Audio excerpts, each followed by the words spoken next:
Number two, what are the causes of bankruptcy? Divorce, car accidents, losing a job, having your income reduced or underemployment, gambling addiction, shopping addiction, medical bills, mismanagement of credit cards are all leading causes for filing bankruptcy. Most people know, but do not realize or believe that we are all a bubble away from a health disaster, a heartbeat away from death, 16 feet away from a head-on collision when we drive down the road, and a digit away from bankruptcy. Most people know bad things can happen to them, but they do not think about it. They don't believe it until it happens. I can call it a matter of perspective. For centuries, man stood on the earth and looked at the moon.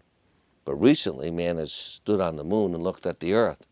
And this represents a culture shock to our system, which for years accepted that the earth wasn't the center of the universe.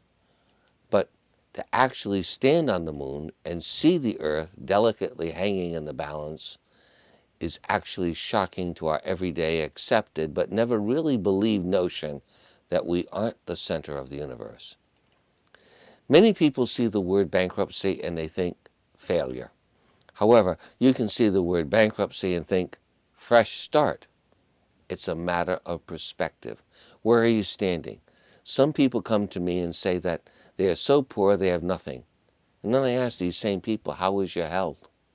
And many times people respond and say, I'm good. I'm in good health. Why'd you ask?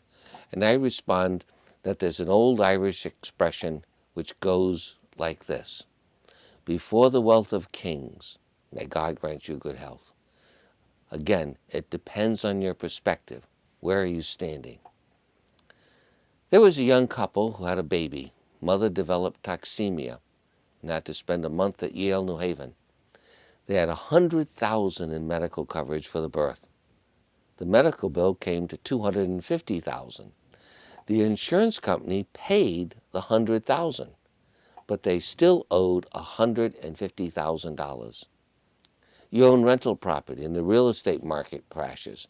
You can't rent the apartments and you can't personally continue to pay on the mortgages. What can you do? People refuse to believe that they are a digit away from bankruptcy because so many people have had to file a bankruptcy petition, have had an unblemished record of payments and excellent credit. I tell people no one wants to go to the hospital and no one wants to file bankruptcy. But I have these questions of clients. Can you repay $100, $1,000, $10,000, $100,000, $1 million, etc.? The same principle applies to Fortune 500 companies.